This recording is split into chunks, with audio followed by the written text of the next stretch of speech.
evening, friends. A very warm welcome to all the faculty and the audience. After a long gap, after our last conference, we are here to launch a new master course in breast cancer. And this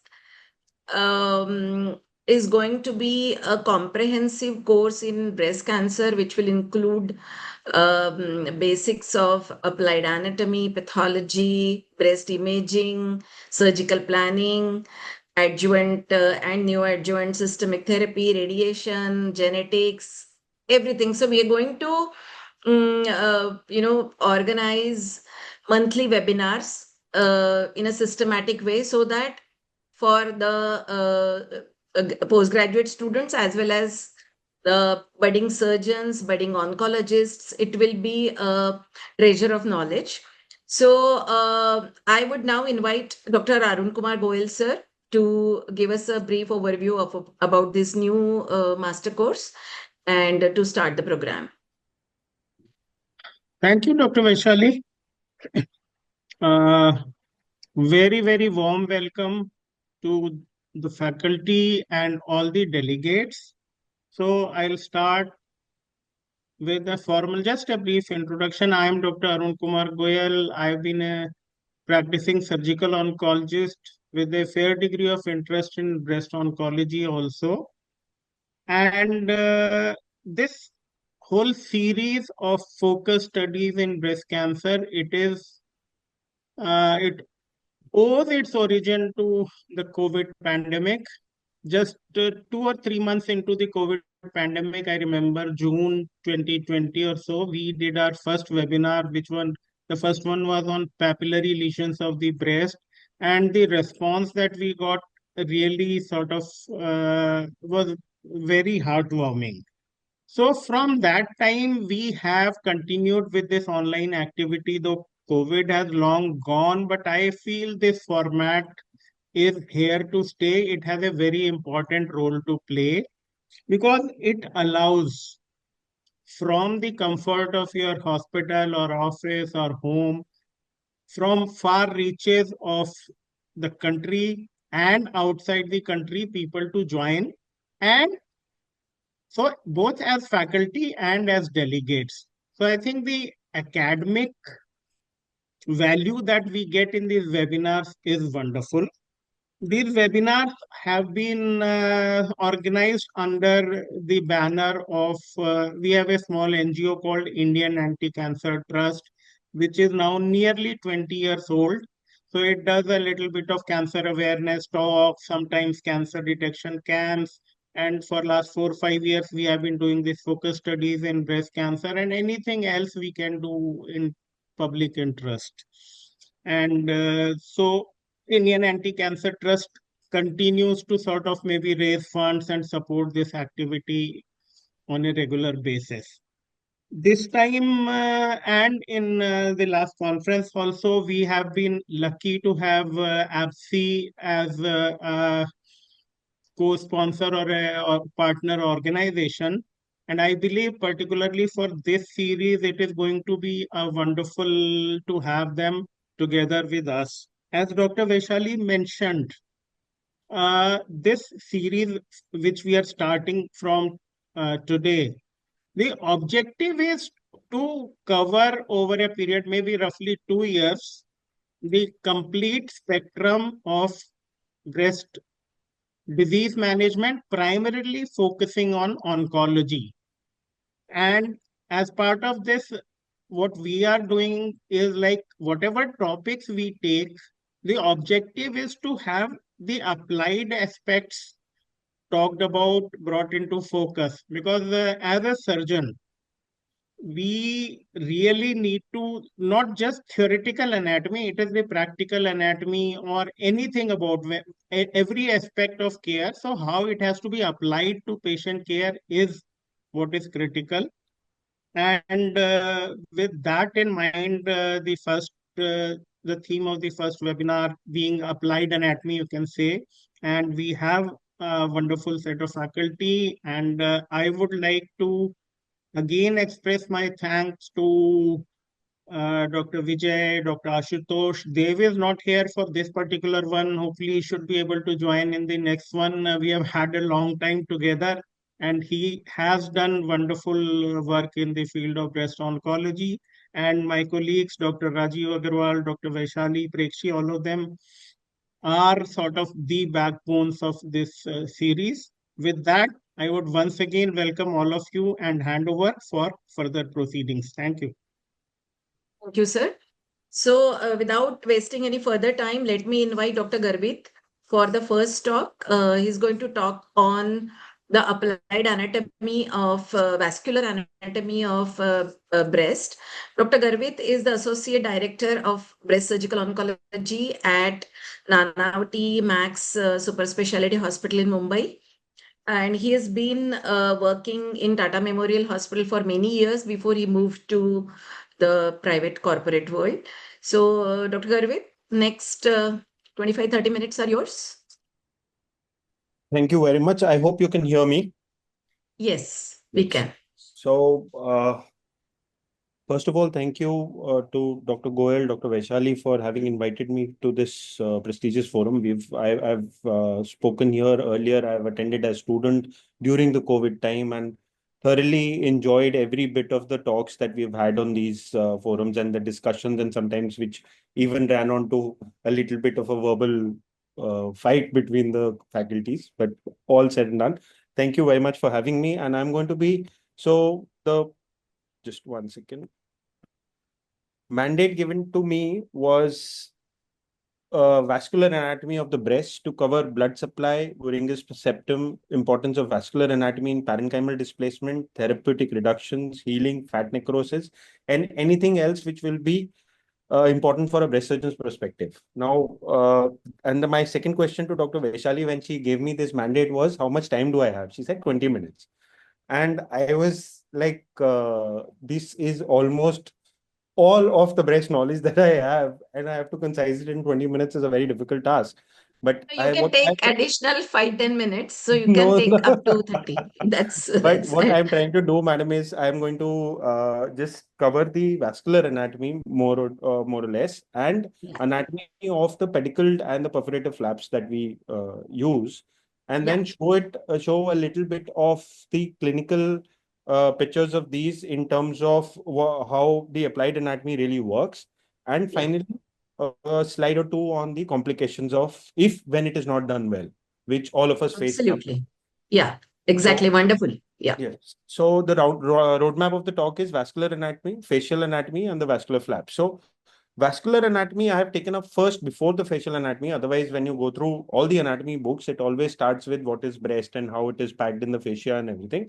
I took the facial anatomy, vascular anatomy first because now our understanding of the facial anatomy has changed a lot, and hence I have done this. Now, why is it important? Why is the anatomy important? I know it's not a very smart question, but have we been smart enough as breast surgeons, where we do most of our work as breast surgery? And if I were to compare the knowledge of anatomy of breast in terms of vascular pedicles and other perforator flaps, and of a breast surgeon and compare it to the vascular anatomy of a GI surgeon, I feel we are really short-handed. And why are we short-handed? Because of the fact, it's not really our fault or anybody's fault. Breast anatomy was never researched in depth. In fact, I'll show you why I say that. So this is what Dr. Gray says. I'm not talking about Meredith Gray. I'm talking about Dr. Gray, the Gray's Anatomy book.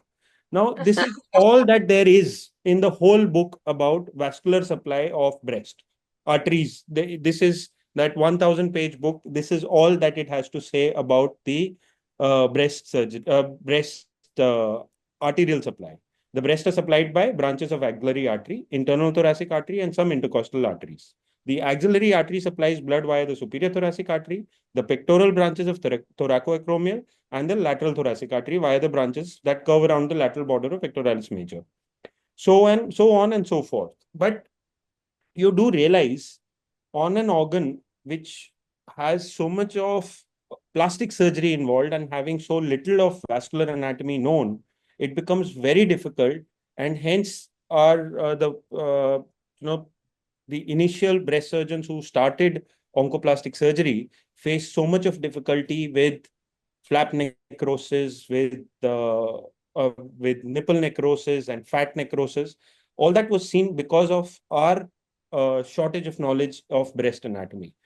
Now, with the advent of modern medicine and with the advent of newer techniques where we do not rely completely upon cadaveric dissection to understand anatomy anymore, we have, and we don't really, we can appreciate anatomy while we are operating for something else also. Say, if I were to do a mastectomy and if I were to check the flaps with ICG, I will be able to see my second intercostal perforator, which is supplying the flap beautifully, and I will be able to see the branches of the same in that surgery itself. So what I'm trying to say is, with the advent of newer modalities, we've understood the anatomy much better. Now, going into the topic, the arterial supply of the breast is divided into superficial and deep. The superficial is second to fourth branches of internal mammary artery, which comes as the perforator of the second, third, and fourth intercostal arteries. Lateral thoracic artery perforator, which supplies the lateral aspect of the breast. The deeper tissue is supplied by the branches of thoracoacromial artery. Its pectoral branches supply the upper pole. Second to sixth intercostal artery perforators. The fourth intercostal artery specially runs through the central axis and supplies the central parenchyma. Sorry. The fifth to sixth intercostal artery perforators are located in the area of inframammary fold. Internal mammary artery supplies the medial half of the breast. Second, third, fourth, and fifth intercostal artery perforators are the major. Out of these, second is the largest one, is the most robust perforator, which supplies the parenchyma and has a cutaneous artery, which is going up to supply the flap. The fifth perforator further gives the medial intercostal artery perforator, anterior intercostal artery perforator, and further laterally into the lateral intercostal artery perforator. The anterior intercostal artery perforator, which lies just at the inframammary crease and is seen with the help of, which you can see with the help of handheld Dopplers or color Dopplers or angiograms or ICG, also has a neural supply which goes up till the nipple areolar complex and helps preserving the sensation of the nipple areolar complex at the time of surgeries. Now, these are the branches of internal mammary arteries which have been marked with the help of ICG. And as you see, the second one being the most robust one and travels as sometimes as the superior, and another branch which comes as the superomedial pedicle, which is one of the most commonly used pedicle for therapeutic mammoplasties. Now, as you see on the lower part of this image, the fifth intercostal perforator artery is giving MICAP medially, ICAP anteriorly, and LICAP laterally. Now, there is another LICAP which comes in almost every intercostal space, which is on the lower aspect of the rib, which perforates just at the lateral mammary crease, is coming from the posterior intercostal arteries. Now, thoracoacromial artery gives the supplies the lateral and the superior pole of the breast. Additional blood supply that we need to know for understanding the reconstruction that we usually do is going from medial to lateral is the lateral thoracic artery, which is which is coming as a branch from the axillary artery. The thoracodorsal artery, which is one of the terminal branches of the subscapular artery, and the LICAP, which I just spoke to you about, which is coming as the posterior, which is coming from the posterior intercostal artery. Now, the thoracodorsal artery perforator Thoracodorsal artery supplies the latissimus dorsi muscle, and there is also a perforator which is a cutaneous perforator which can be used for reconstruction, which is seen in the next image. So there is a thoracodorsal artery perforator which can be easily marked, which is about 8 to 10 centimeter below the lateral border of the pectoralis major, just at the anterior axillary line. If we mark it 8 to 10 centimeter, we can easily find it with the color Doppler, with the handheld Doppler. And about 10 to 12 centimeter down is also the lateral intercostal artery perforator. Another important perforator that we generally use and is important to know is what Dr. Geeta had written about and has published, is the axillary artery cutaneous artery perforator, which is basically a cutaneous branch of axillary artery, which is further lateral to the thoracodorsal artery or the LD vascular pedicle. And that has a cutaneous branch which supplies the skin and the subcutaneous fat around the axilla or a little bit lower down. And that flap can also be used for reconstruction and has been shown very beautifully in our paper if anyone wants to go and read it there. It is in the name of Dr. Geeta Kadiprat. Moving on to the facial anatomy, another important part of the anatomy of the breast, and this is also, although when reading from the books, it looks extremely simple, but now with newer findings, it has become extremely important that we understand the facial anatomy completely, and we try and do our surgeries and operations based on the facial anatomy. So the breast is packed in the superficial fascia, which has an anterior and a posterior lamella. The anterior lamella is not a separate entity. It is right under the skin and is a pitted cloak-like structure. This is an important structure to know when we are doing subcutaneous mastectomies or skin-sparing mastectomies, because if we go in between the skin and the anterior lamella, which is very difficult to go into, it is more likely than not that we will end up with necrosed flaps, because most of the arterial supply travels within this plane in the superficial plane. Now the posterior lamella, it's on the undersurface of the gland, and it continues as carpus fascia inferiorly into the anterior abdominal wall. The space between the posterior lamella and the pectoral fascia is called the retromemory bursa, and it is filled with loose areolar tissue, and this is which provides mobility to the breast. The importance of this space is it serves as a pocket for a prepectoral implant when it needs to be placed for augmentation implant for augmentation of the breast. It is also important while raising flaps for BCS, saying that staying in this space minimizes the fat and tissue necrosis.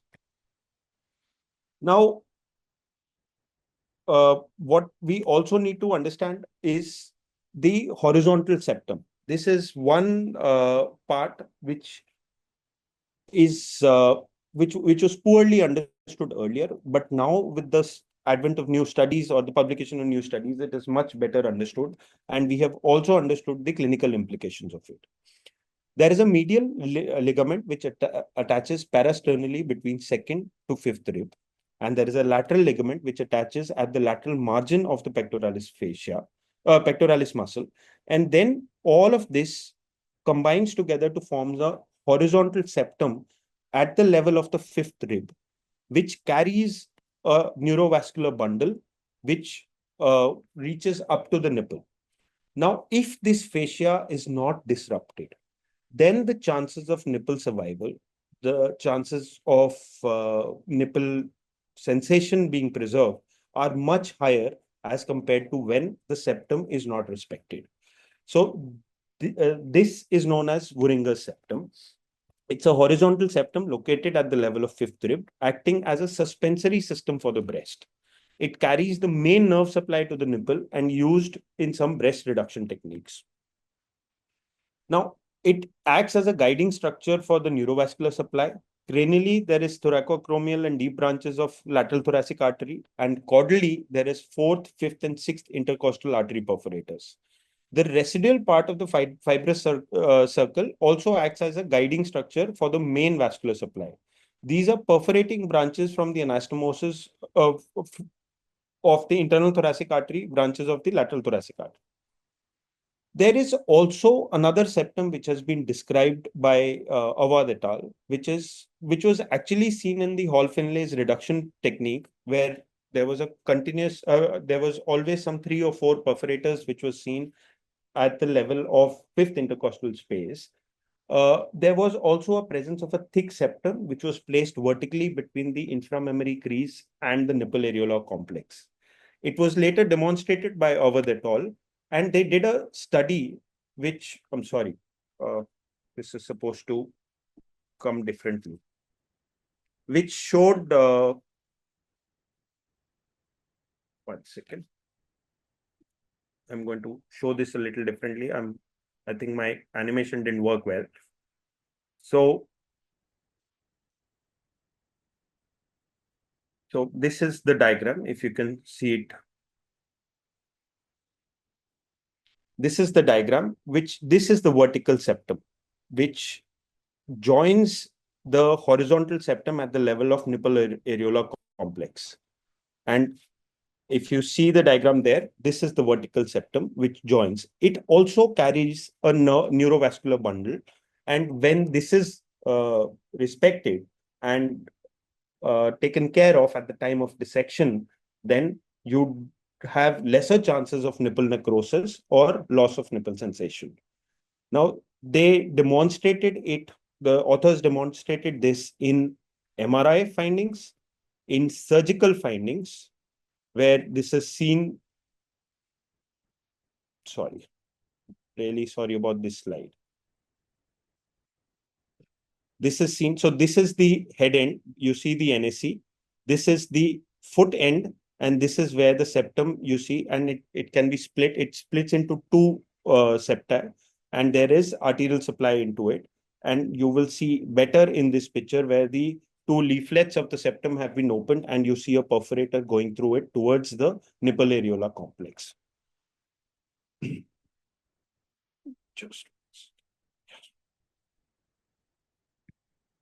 now, difference between this so-called septum fibrosum or the new vertical septum and Weringer's septum are that Weringer's septum is horizontally located at the level of fifth rib, acting as a suspensory system for the breast.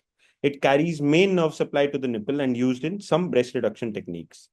Its location is horizontal. It provides a suspensory system, and it is used for breast reduction techniques. The vertical septum or the new vertical septum is located in the lower part of the breast. It is separating the lower half of the breast into medial and lateral compartments. It is a tough bilaminated structure that extends from the inframammary crease to the nipple areola complex. It functions as a carrier for these neurovascular bundle, and it has been seen in the same paper when this is respected, the nerve to the nipple is preserved, the sensation and nipple necrosis is seen less. This is the paper that I was talking about, Hamdi et al., where septum-based mammoplasty has been seen in about 110 patients, and they saw that Weringer's septum, when it is respected, you will see that even longer resection, where the distance of the nipple from the clavicle is much longer than the recommended 21, 22 centimeter or whatever you follow. Even in those patients, if the Weringer septum is respected, the nipple survives even in a supromedial pedicle, or when the lower flap is, when the vertical septum is preserved in the inferior pedicle based mammoplasties. Moving on to the understanding. So now I'm not speaking about the venous drainage, because venous drainage of the breast is exactly like the arterial supply. The veins follow the arteries exactly in the same locations. Moving on to the flaps that we generally do using these intercostal perforator arteries or the perforators around the breast. So one of these is thoracoepigastric or the medial intercostal artery perforator. And this is one of our patients where you see the pre-op and the post-op images. It is a tubular breast, so it is not very well appreciated, but the lower half is the post-op image. Another very commonly done flap with a lot of surgeons who are practicing now, LICAP, which is this is a patient where you see upper outer quadrant, a large tumor has been removed, and we see a LICAP which is going up beyond the posterior axillary line, but has in the post-op image, you can see that there is a good contour and volume that has been given to the patient.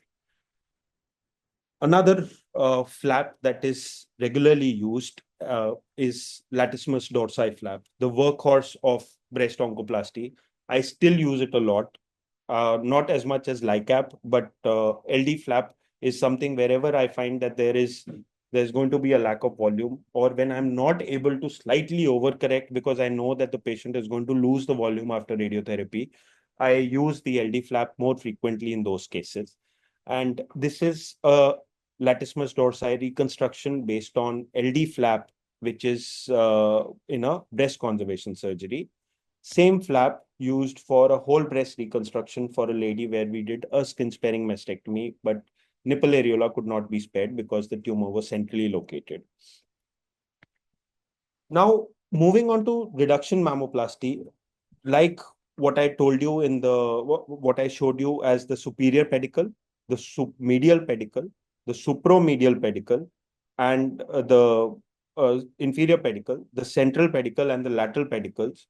If these are respected and the nerve, the arterial supply to the nipple is maintained based on these pedicles, we will be able to avoid almost all the complications that are associated with these surgeries, which is fat necrosis, T-junction necrosis, uh, nipple necrosis, loss of sensation of the nipple, and sometimes a nipple dying completely.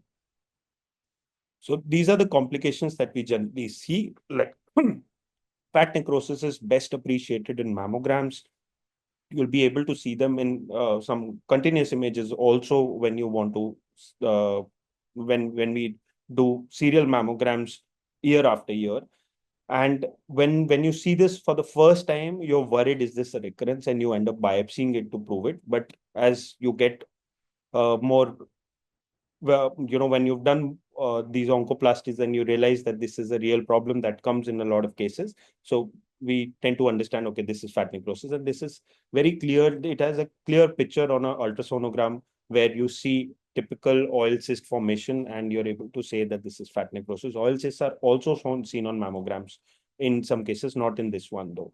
Nipple necrosis and loss of nipple sensation is another complications when you do not respect the anatomy of breast and the perforators that you're using. Thank you very much. Dr. Garvit, thank you so much. As you had mentioned earlier, that probably you will not be able to answer questions at a later time.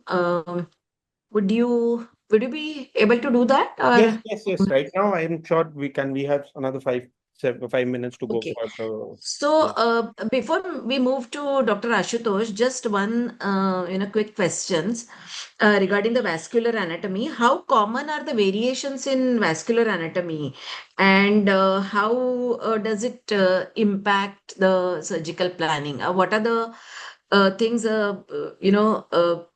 practicing surgeon should keep in mind before the surgery is planned? So, not excellent question, Dr. Vaishali. And I have all of us who are practicing breast oncoplasties, we do understand that there are certain arteries and perforators that you will almost always find, like the second intercostal artery perforator, like the LD, like lateral thoracic artery perforator. But there are certain cutaneous perforators which you will see in about 25 to 50% of patients, and rest of the 50% of patients you will not be able to see, or you will not be able to preserve because of the kind of dissection that you're doing. For example, a lateral thoracic artery perforator, which is very commonly found almost in 50-60% of the patients, but very commonly injured at the time of dissection in the axilla, especially when you're doing a axillary block dissection, as an axillary lymph node dissection and not just a sentinel lymph node biopsy. Right. Another perforator which is less commonly seen is the cutaneous arterial, the axillary artery cutaneous artery perforator. Basically, that is not very commonly seen, and you tend to, because it can be laterally placed sometimes, which is at the origin of the circumflex humeral artery a lot of times, and which is when we miss it. And hence, it is extremely essential that the first Doppler that you do when you're planning a patient has to be in your OPD and not on the OT table.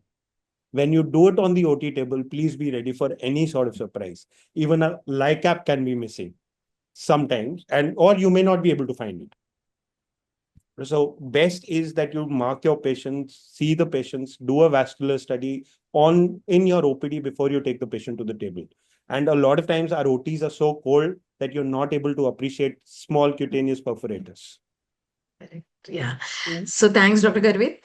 Just Okay. 1 second. So, Dr. Garvit, let me sort of be maybe a devil's advocate. Let us say that the portion of tissue which is lateral to the breast is we're supposed to be fairly rich in blood supply. Say we have the lateral intercostal perforators, lateral thoracic, sometimes the cutaneous perforator, and so the blood supply. So, and there has been, I think Dr. Ashutosh has also published a paper where instead of identifying the vessels, you can just, so can we say that in the lateral part, if you were to randomly plan a flap on the pattern of LICAP and all, it is likely to survive and may not be necessary to do actually identify the perforators? I completely agree with you, sir, but I would not begin with that sort of an image, this thing. If I were to begin an oncoplastic practice, I would rather have it marked before I go in. But yes, I agree with Dr. Ashutosh's paper. And in fact, there is a paper which has been published by Dr. Shalaka Joshi from Tata Hospital, which is a random pattern transposition flap, which is based on exactly the theory, and or actually it's not theory, it's practically what we see, that it is so richly supplied that if you take a tongue of the skin in the axillary area and just rotate it inside the breast, and it will survive.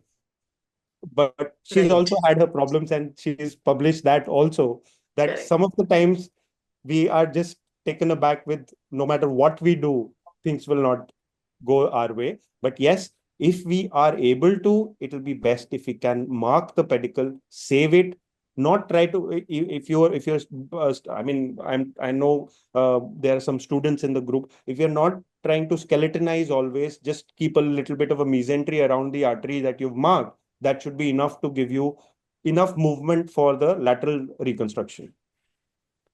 Right. Yeah, absolutely. Wonderful. Garvit, my question to you is, as we do, a lot of modified radical mastectomies, skin sparing mastectomies, and nipple sparing mastectomies.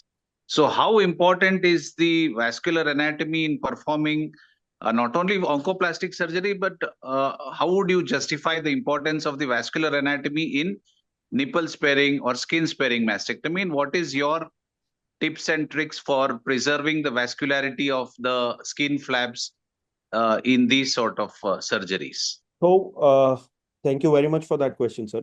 I do a lot of these skin sparing mastectomies. I do some of them implant based also. So, reconstruction as implants based in the same sitting. My first, so to say, trick of the trade or the rule is that I see the mammogram and decide what is my mastectomy plane. It has been graded. I'm sorry, I did not include that because it was not truly a vascular this thing, but I would have included it. It is 1 to 1.5 centimeter, 2 centimeter, and 3 centimeters. That is the distance between the skin and the parenchyma that we see in a mammogram. And based on that, we can decide how thick our flaps can be. So a mastectomy plane can be decided prior to even surgery. When you see the mammogram, if it's essentially a fatty breast, a little bit of a thick flap can be left, which will make sure that your arterial supply is intact. The second tip that I would always tell my students and the people who are training with me is that please respect the second intercostal perforator the most, because it is the most robust perforator when you're doing a skin sparing or even a nipple sparing mastectomy. Make sure that there are two branches from it, one which is going into the skin and one which is the parenchymal branch. We end up ligating the perforator at the level of the muscle. If we do that, it is likely that your your flap is going to suffer. But if we ligate the second intercostal perforator in the parenchyma and not on the muscle, then your skin branch or the cutaneous superficial branch of the second intercostal perforator will take care of at least 70% of the breast on that area or the flap on that area. Okay. I think Maybe Dr. just last one. Say, Thank you.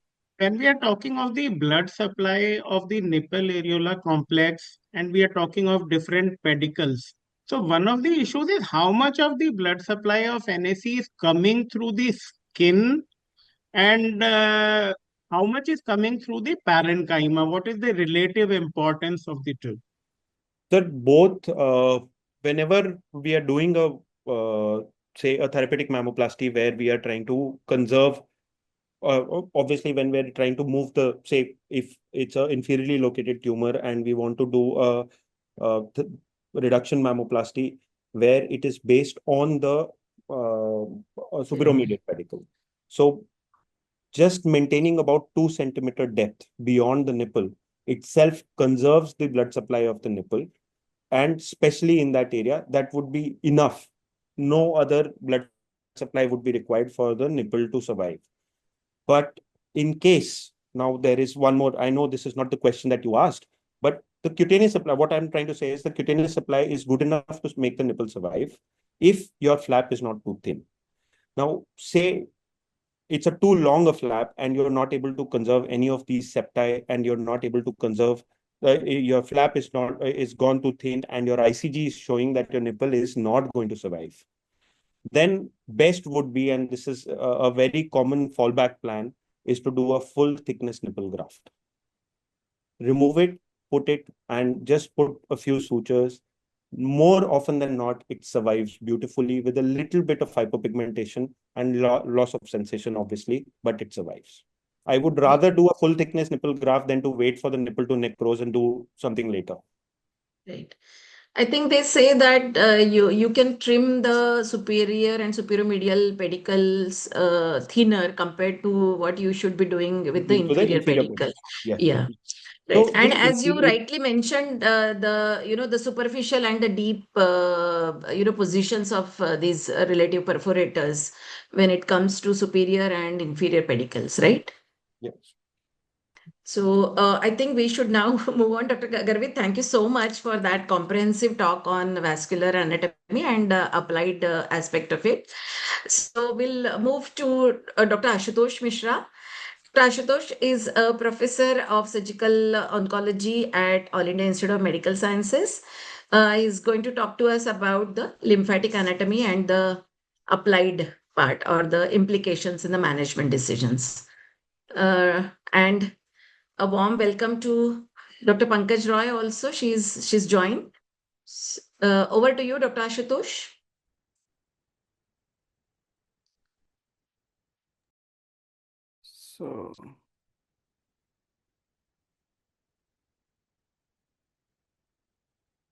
Good evening, everyone.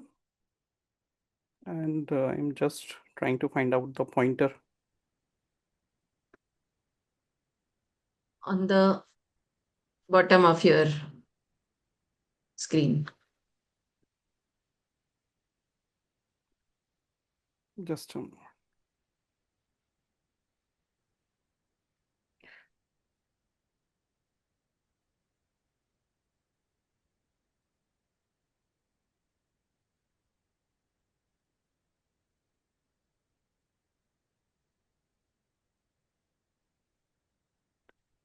Okay, fine. I think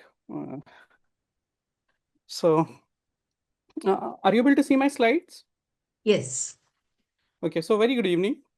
And I'm thankful to all the organizers for providing this wonderful opportunity, and I bring greetings on behalf of all the associations currently I'm on board.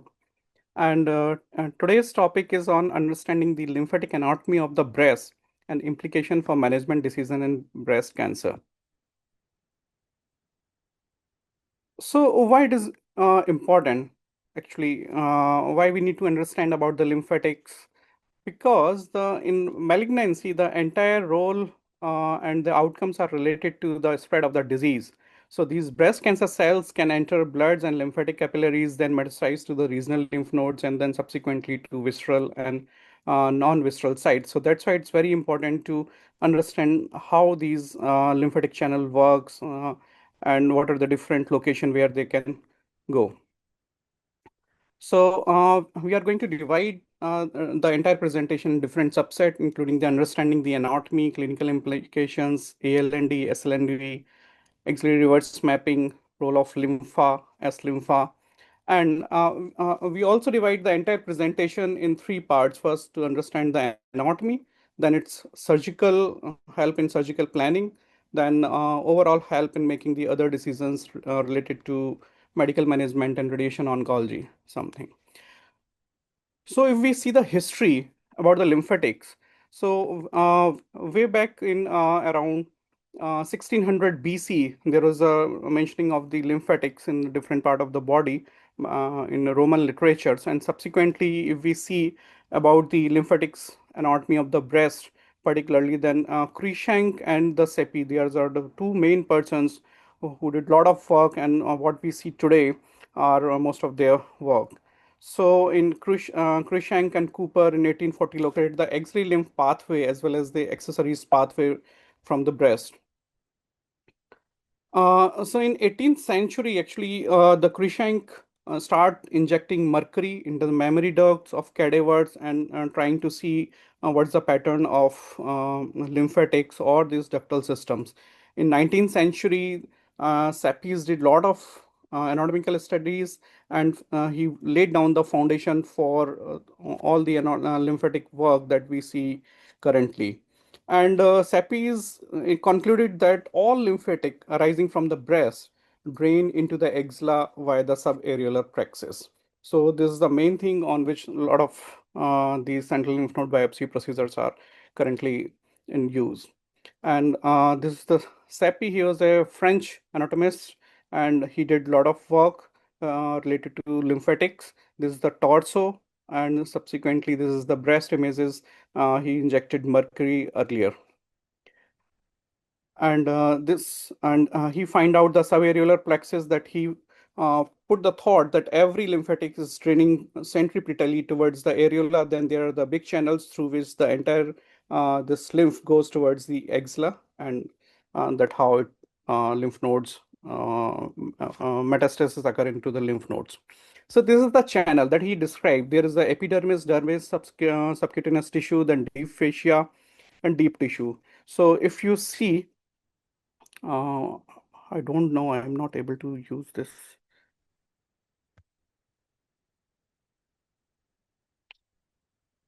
Okay, so if you see epidermis, there are the small lymph capillaries, and these all lymph capillaries going into the dermis. There are the pre-collectors. We call them as pre-collector, and there are the unidirectional walls. So whenever there is a lymph that going inside these dermis pre-collectors, with the help of unidirectional walls, it goes into the subcutaneous tissue lymphatic channels. So there are, if you are seeing here, then there are two lymphatic channels, one in subcutaneous tissue, another is in the deep tissues, and both these lymphatic channels drain towards the regional lymph node. It might be axillary, internal mammary, or whatsoever it is, but this is the pattern how it works.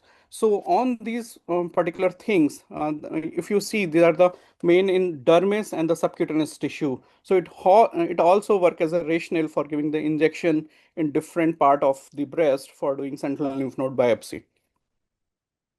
In 20th century, there is a guy, Gerota. He start using blue oil paint in spite of mercury injections, because that was not easily to work with mercury. There were a lot of problems. So on the basis of that Gerota's work, there was a guy, Poirier and Cuneo, early 20th century, 1902 and 3. They again produced comprehensive breast lymphatic drainage, and they draw the diagrams and that help.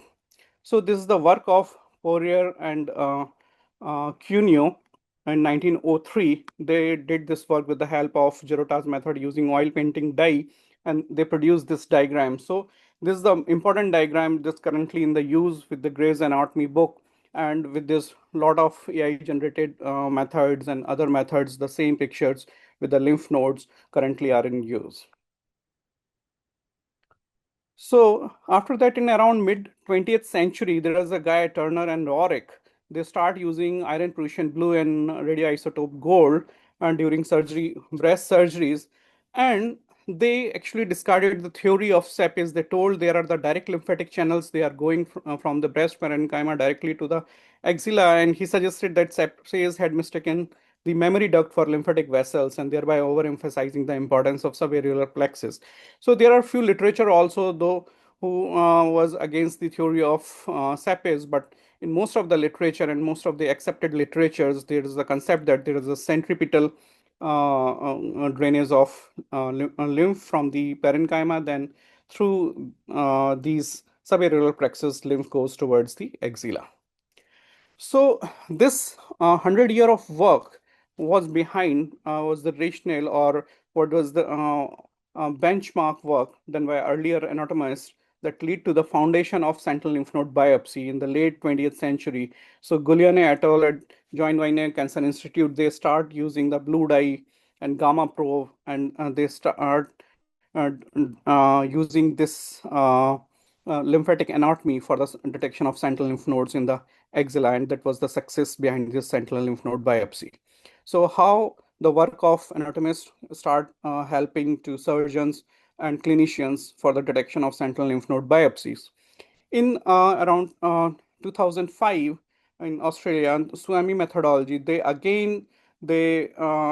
revised the entire work of anatomists in last 1.5 century, and they start using lead oxide, indocyanine green based injections, and again they map the entire lymphatic network of the breast, and they reached to the conclusion that the whatsoever work done by Sapis and other guys, it's still in use and it's working well. There are some newer concepts. Actually, these are the earlier concept of the posterior lymphatic networks, and for 1.5 years, it was just out of the scene. But currently, there are a lot of literature from Amsterdam or some other institutes. They are giving their posterior lymphatic networks. In particularly, they are seeing these lymphatic channels in patient with non-palpable lesions and non-localizable lesions. So there are the superficial lymphatic system, perforatic systems from the parenchyma, and they directly goes into the deep lymphatic system that drain towards the axilla. So this is the gross anatomy of the breast and the history that we use. Another thing, important thing in lymphangiome. So it's very important because in coming future, these particular things are going to be in use in the going to help in the regeneration of the lymphatics. So we'll discuss a couple of slides in the end of this presentation. So in this particularly, these are the lymphangiomes are the muscular segment between two walls causes contraction. So if you can see in the pictures, there are the two walls on the both sides, and the middle area is called lymphangiomes. And so that help in unidirectional transport, and the mechanism of this lymphatic contractility seems to depend on the different factors, including nitric oxide and dynamics of intracellular calcium. So with the help of nitric oxide and calcium, it also helps in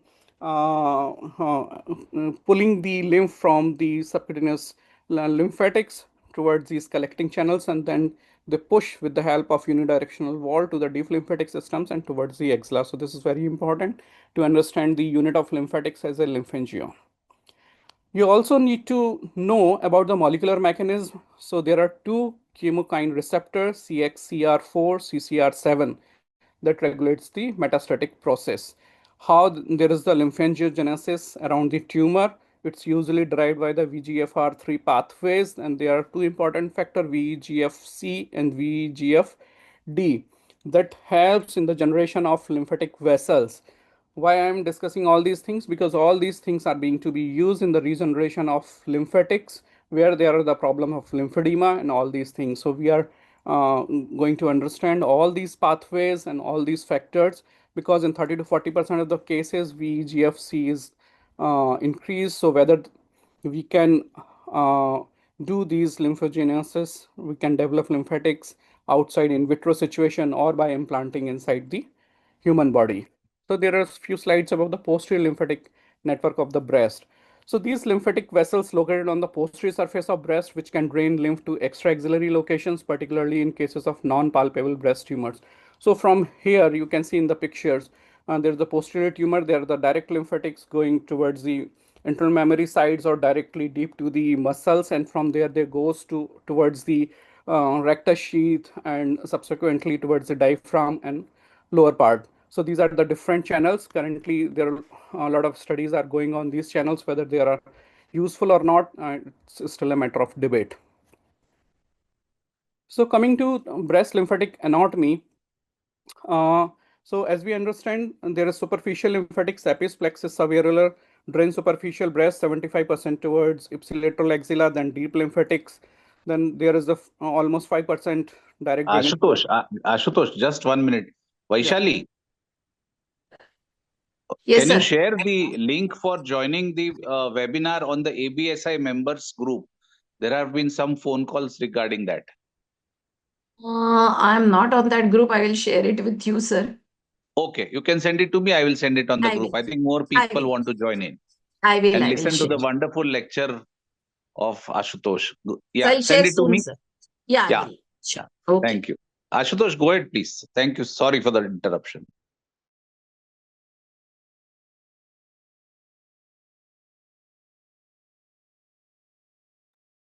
You are muted, Dr. Ashutosh. Yeah. Yeah. So in the meantime, I got able to get the pointer also. I think you are able to see. Okay, so am I audible? Yes, yes. Okay, so after the history, now we are coming towards the breast lymphatic anatomy, because that's very useful and it's very important to understand while you are performing surgeries and all these things. So there are two different superficial lymphatic, deep lymphatics. Most of these superficial lymphatics drain towards the axilla, and they constitute around 75 to 90% of total lymphatic drainage.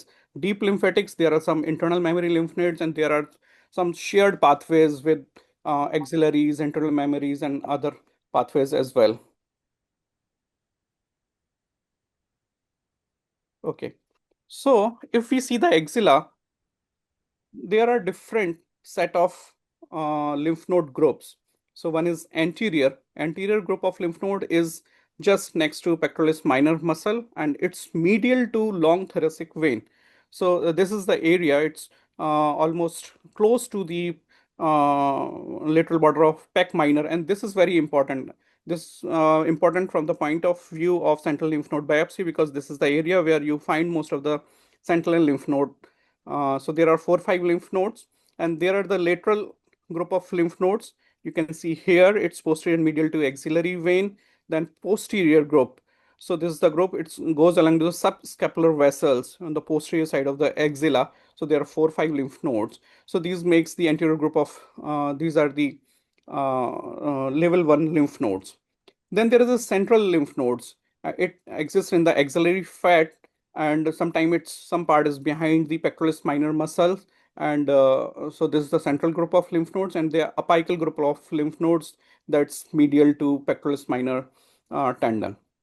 So this is the 4-5 set of lymph nodes that we need to understand, and most of the setting in modified radical mastectomy, we usually remove up till central group of lymph nodes, and if needed, then apical group of lymph nodes. There are some other lymph nodes as well, just like we also discussed about the interpectoral axillary lymph nodes. So these are the lymph nodes which are in between the pectoralis major and pectoralis minor muscle. Then there are paramammary lymph nodes. Sometimes you may find lymph nodes while you are doing lateral dissections in lower axilla beyond the limit of the axilla. Then these are the parasternal lymph nodes. Usually we call them internal mammary group of lymph nodes, and sometimes the lymph nodes in the and near the inframammary crease, these are called submammary lymph node. So these are the other set of lymph nodes, but they are not that much significant. So usually they are not the part of discussions. So this is the usual classification by AJCC 9th edition. They have divided low axilla, mid axilla, and apical axilla. So lateral border of pectoralis minor. So this is the landmark. This is the arbitrary classification. We just divided all these lymph nodes on the basis of pectoralis minor muscle. So pectoralis minor, then in between both the pectoralis minor and major, then these are the interpectoral and apical lymph nodes. Other lymph nodes are the infraclavicular, internal mammary, and supraclavicular lymph nodes.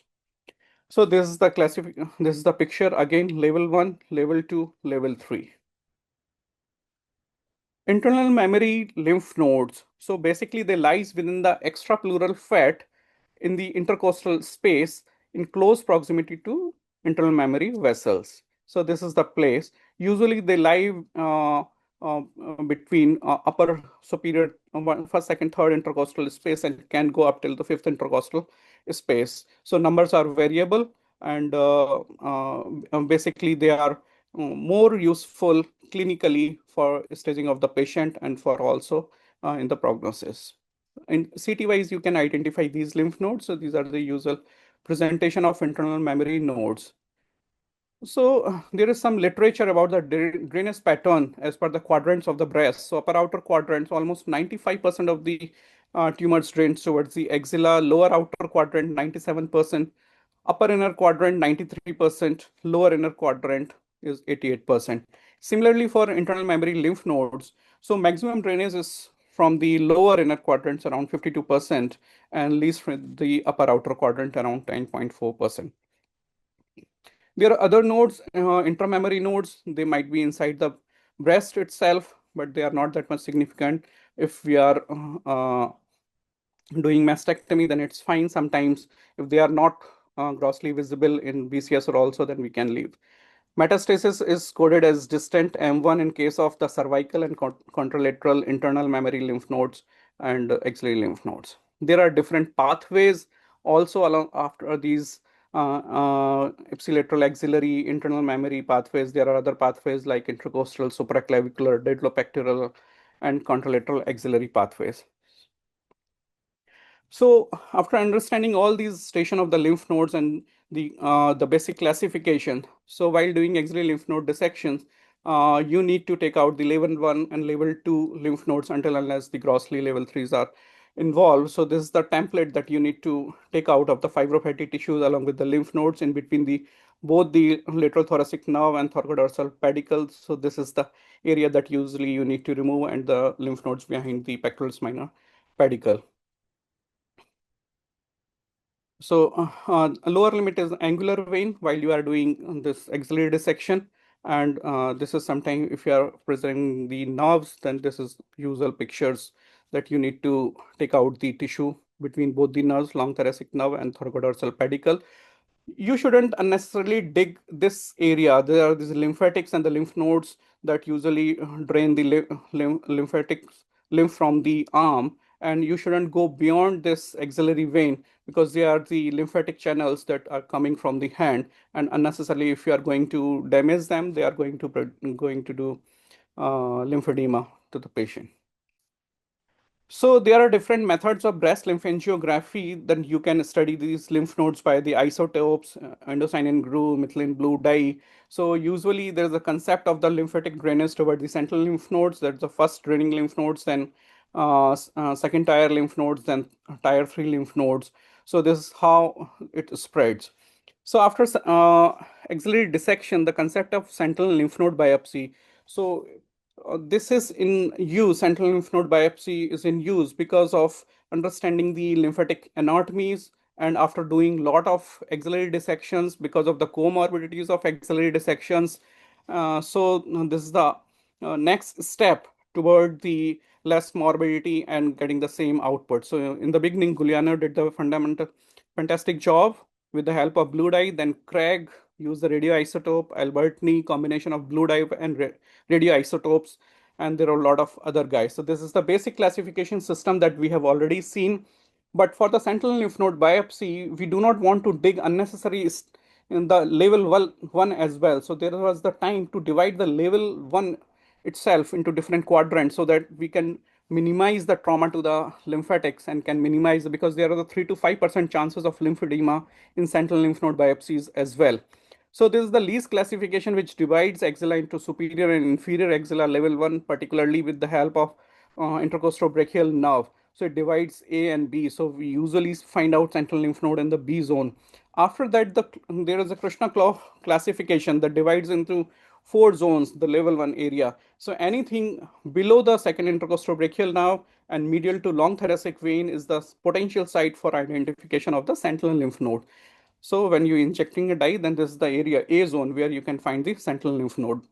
So with the help of all these things, sentinel lymph node biopsy in the use, so the concept of fluorescence guided surgery or real-time surgery came into use. You are injecting dye and in the real time you are going to see where the exactly lymph node is. So you are going to minimize the morbidity. So there are a lot of lymph node techniques, blue dye, radiocolloids, and ICG, and there are a lot of compounds that emit lights. So that's fluorophobe, ICG, methylene blue, 5-aminolevulinic acids, fluorescein. So these are the thing, and this is the currently available in India oro green dye that we are using for this fluorescence. And this is the sentinel lymph node biopsy using ICG system. There is a light source that throw lights over the target organ or interested site, and there is the light emitted which is picked by near infrared camera that we cannot see by the naked eye. With the help of NIR camera, we can see the right emitted light and can make it useful. This is the system. So next question is where to inject the dye for the assessment of all these lymph nodes and lymphatics. So there are different concepts: intradermal, peritumoral, subareolar. Now, most of the time its consensus is you can give subareolar injection or intradermal on the basis of what dye you are using. If you are using ICG, then you can give intradermal as well. In methylene blue, there are the chances of skin necrosis if you are going intradermal. This is the small video.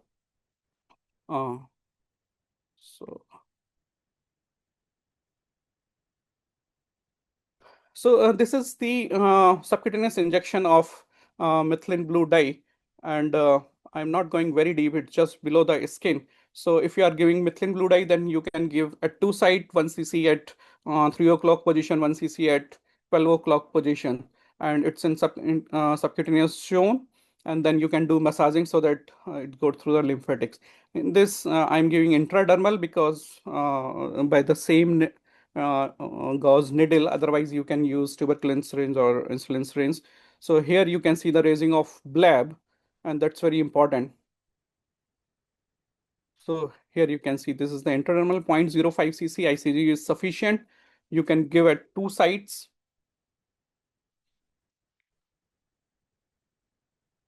It's at 12 o'clock position.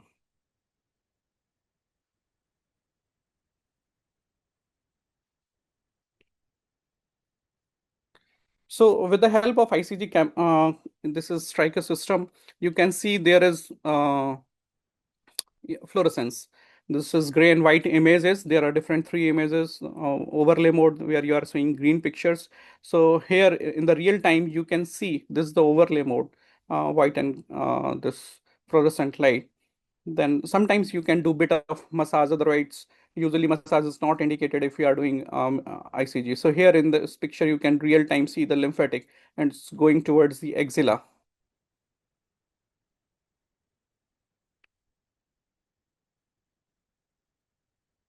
So here it is dipping inside the axilla.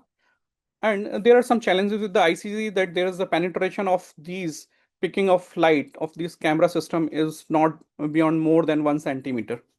So this is the final endpoint where it's going inside. So you can make an incision.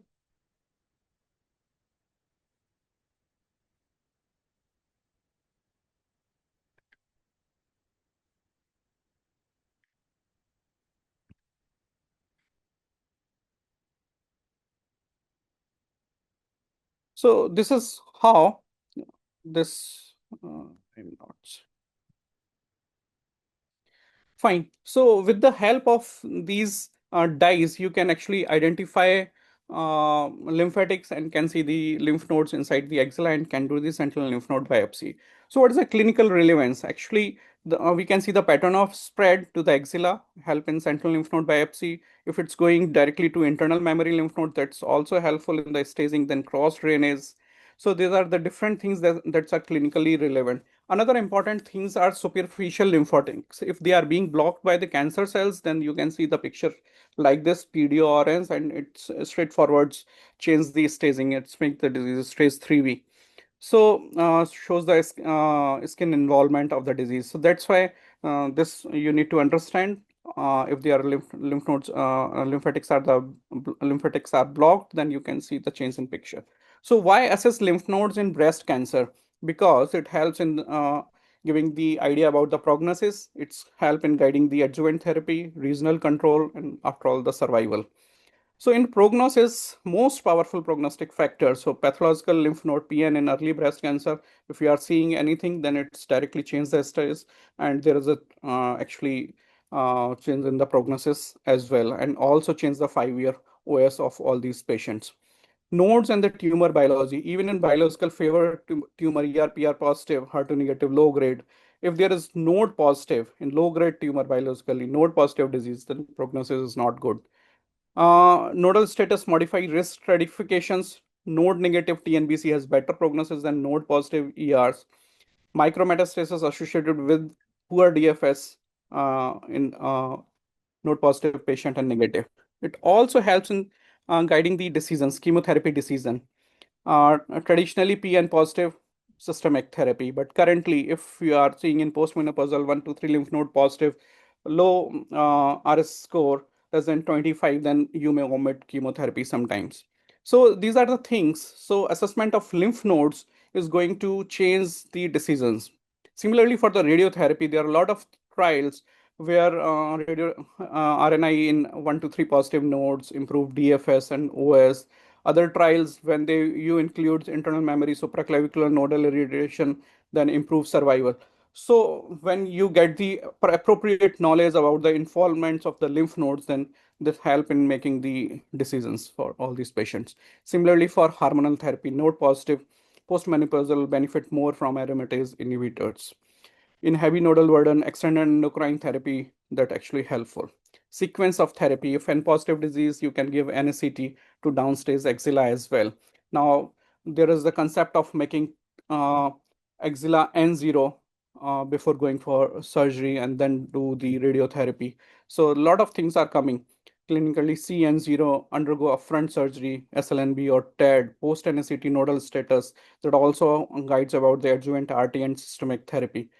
Regional control, preventive local regional recurrence, ALND reduced risk of regional recurrence. There are the chances of more morbidity, but that can decrease a bit of regional recurrence. ALND nodal artery is therapeutic. In Amorous trial, axillary recurrence is less than 1% when ALND RT is given. So all these treatment modalities are depending on the outcome of your axilla. So it's very important to clearly identify the nodal status. Sometimes I would also advise you if you are doing implant surgeries or in breast particularly. So if the patient is, if you are seeing a PET scan, there is a T2N1 disease on the PET, and you are taking a decision on the basis of that PET on not going for FNAC of that lymph nodes. So definitely that patient is going for RT after the implant, and somehow if that turn out to be negative in the beginning, then you can avoid unnecessary radiotherapy to your implants and get good cosmetic outcomes. And de-escalation and regional control balance. So these are a lot of sound trials in SEMA trial. You can avoid central lymph node, even CN0 patients. So it's very important to accurately identify and label those central lymph nodes, whether they are positive or negative. So understanding anatomy, position, central lymph node, these are all important. 10-year OS fall progressively with each additional positive lymph nodes. There are data, different studies which shows the percentage of lymph node, the positive number of lymph node, the ratio is very important. No OS difference between SLN and ALND sometimes. So that's why there is a use of SLNB. So that's why assessing lymph node is not just about staging, it's about guiding treatment, reducing recurrences, improving survival, and tailoring long-term care. There are now a couple of slides about the axillary reverse mapping. So while doing ALNDs, if we are able to do axillary reverse mapping, so what we do in this, we inject a methylene blue or blue dye or ICG in the web space first and fifth of the arm, and then on the medial aspect of the cubital fossa, and sometimes in the upper arm. Then you can see there is a lymph nodes in the lateral half, lateral to the thoracodorsal pedicle, that you can, those lymph nodes you can preserve, and so you can minimize the lymphedema risk. There are a technique called lymphedema microsurgical prevention healing approach. So in this, there is the anastomosis of lymphatic channel with the vessels, venules, so that there is a direct drainage of the lymphatics and you can minimize the risk of lymphedema. There is a technique called S-lympha. It's the simplest way of doing simplified lympha, where you can directly insert the lymphatic inside the venules just by putting a single stitch, and that gives good outcome and minimizes the risk of lymphedema. This is some newer concept that's coming. It's BioBridge collagen matrix, and fortunately we are going to start a study on this particular thing. So these are the porcine collagens. So these are the strand currently available. So when there is the dissected lymph nodes or there is a lymphedema, and there is no lymphatic channel, so you can place these BioBridges collagen matrix, and they work as a scaffolding, and over them there is the growing of these lymphangium, that what I was telling in the beginning. So these are some newer technique that's in use. So you can do subtunneling, and you can put these collagen matrix BioBridge from your palm to till the axilla sometimes, and so these are going to be very useful. There are a lot of literature now from the US, and it's very helpful in lymphedema treatment. And prophylactically, people are putting in the axilla as well if they are doing aggressive axillary dissections. So these BioBridge scaffolds implanted under pectoralis major, parallel to axillary vein, and the arm lymphatic vessels toward the supraclavicular lymph nodes. So these are minimizing. And thank you so much. This is the oncoplasty workshop. Anyone who is interested can join for the next year. And thank you so much. Thanks, Dr. Ashutosh. I would request you to answer some questions which are there in the Q&A box. And please stay on so that at the end of the next talk, we may be able to take a few more questions for you. Is that okay for you? Yeah, sure. Okay, thank you so much. So let me now invite Dr. Pankaj Roy. She has been previously with us for our previous earlier webinars, and she is a professor and an oncoplastic breast surgeon at Oxford University Hospital in the United Kingdom, and she's going to talk to us about the neural anatomy and its implications in clinical practice. So, Dr. Pankaj Gupta Roy, over to you. I'm sorry, we are running 5-7 minutes late. But I can't see. She's there. She's there. Apologies, I got dropped out. No, in fact, I would really say thank you to you because it's a working time for you. We have actually finished our clinical work today, but it is working for time. So over to you. Please go ahead. Thank you. And let's share my screen first.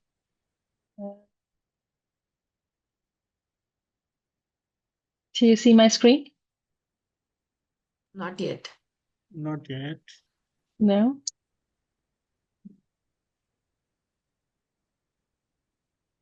Share. Can you share, see now? Yes. Yes. Wonderful. Now we can see. Yeah. Wonderful. Thank you very much, Vaishali, for your very kind invitation and restarting these webinars.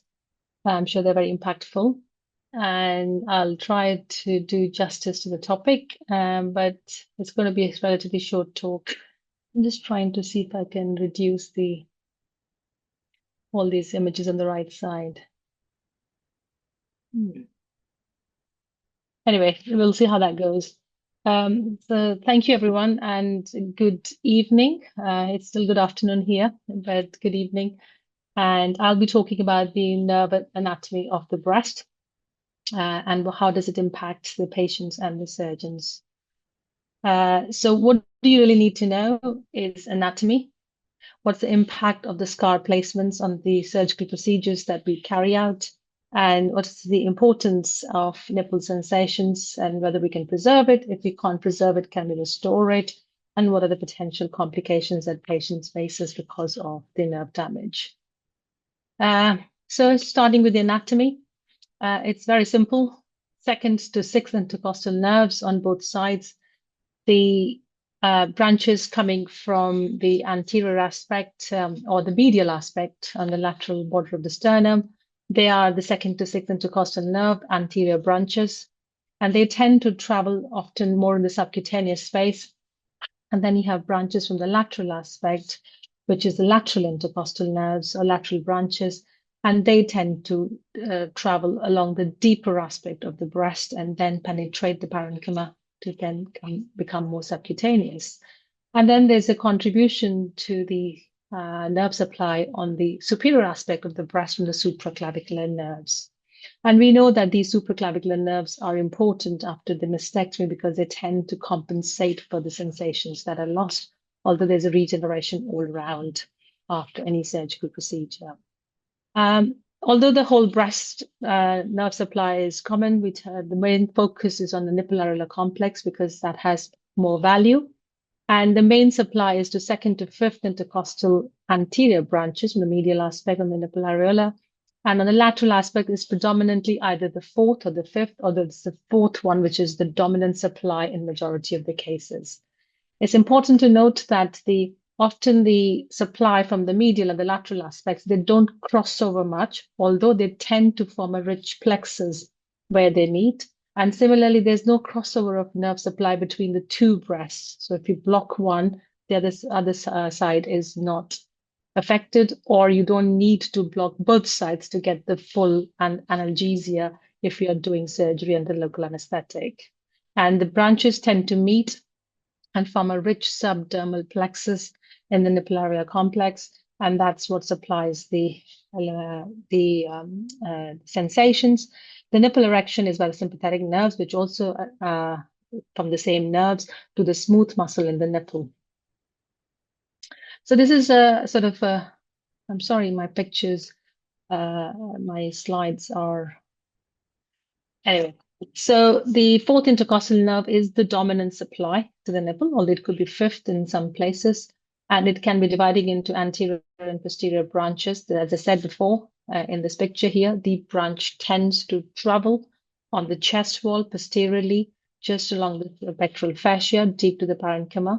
And then along the Varinger's septum, as you all know, it travels through the breast parenchyma to reach the subdermal plane, where it anastomoses with other nerve supplies to form a plexus. And that's where I think these are the two things, if you can sort of take it from this particular talk. One is the anterior branches tend to be in the superficial plane, and the fourth intercostal tends to come in the deep plane, and then follows the Varinger's septum to reach the nipple. And then everything else becomes very easy and clear. So the impact of the loss of nipple sensation is quality of life, particularly the sexual function with loss of nipple erection, the psychological impact it can have on the patient. And of course, there is a little bit of risk of injury when you lose sensations in terms of not being able to monitor temperatures. If we look at the breast conservation surgery, the scar placement, if we can avoid placing scars on the medial aspect of the areola, that will help to preserve the anterior cutaneous branches, which are traveling, and therefore it will preserve the sensation from that aspect. Although if you are doing only a small scar on the medial aspect, there's still the sensations coming from the lateral aspect, so that could be preserved. Whereas a deep branch is preserved if you're not affecting the infralateral quadrant of the breast. If the tumor lies in the infralateral quadrant of the tumor of the breast, then you're likely to interrupt that because you're going to affect the Varinger's septum, and then your deep nerve is gone, and then the branches. So therefore, post-breast conservation surgery, nipple sensations are not lost because you're placing incision in such a way. However, that's not the case when we undertake mastectomies, particularly nipple-sparing mastectomies, because you are going in both planes, and therefore the nerves are injured and the sensations are lost in majority. With therapeutic mammoplasties, with the supromedial pedicle, as you can imagine, you'll be preserving the anterior branches. Therefore, the sensations are preserved to some extent. Although depending on the paper you pick up and the study you see, some people will report that both supromedial pedicle and inferior are equal in nipple preservations.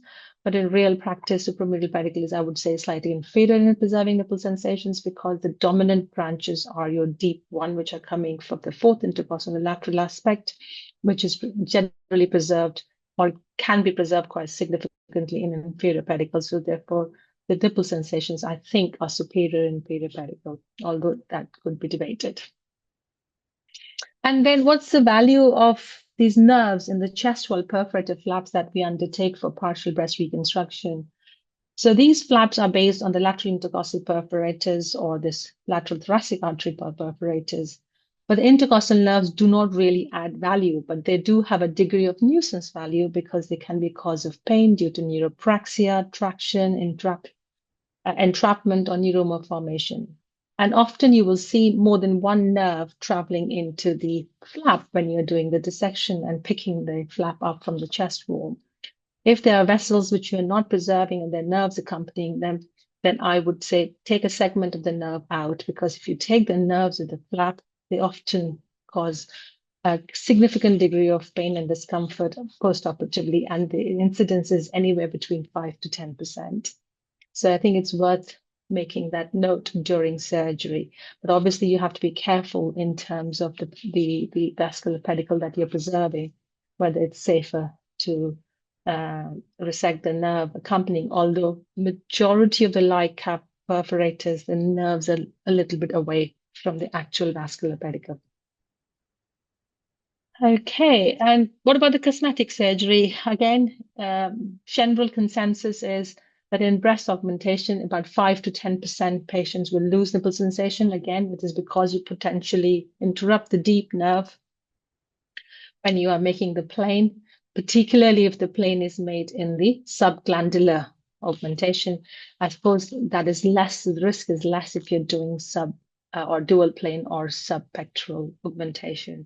And in breast reduction and mastectomy, it's anywhere between mastopexy, sorry, it's anywhere between 8 to 14%. This picture, I don't know how much you can see. This is a patient who had breast augmentation. She had a scar, nipple asymmetry, which is pre-existing, but she had a scar on the medial aspect of her areola on the right side from previous excision biopsy. So she's already got a scar on the medial aspect of the areola, which would have interrupted some of the nerves. And then you're doing a subglandular augmentation. You have to be very careful, and she has a higher risk of losing nipple sensation. So those are the things to kind of keep in mind when you're counseling patients before surgery, so to set their expectations right. And then breast reduction, again, it depends on the pedicle you use, but I tend to use supromedial pedicle and warn my patients about the sensation loss. The positive, to some extent, the point in large-breasted women is because their nerves are quite sort of stretched out in large-breasted women, their nipple sensations are often reduced. So they're less bothered about further loss of sensations after surgery. And also the quality of life gained by reduction and losing weight is significant. So, but again, it's all about setting the expectations right from beforehand. Nipple-sparing mastectomies, you can have various scars. You can have lateral scar, periareolar scar, inframammary crease scar. And these scars have an impact because it determines the vascularity, which then determines the integrity of the nipple preservation. But you will be disrupting the superficial and deep nerves. Therefore, the nerve, the sensations are significantly reduced or lost in the majority of the patients. And different papers quote up to 0 to 40% sort of preservation of sensations to some extent.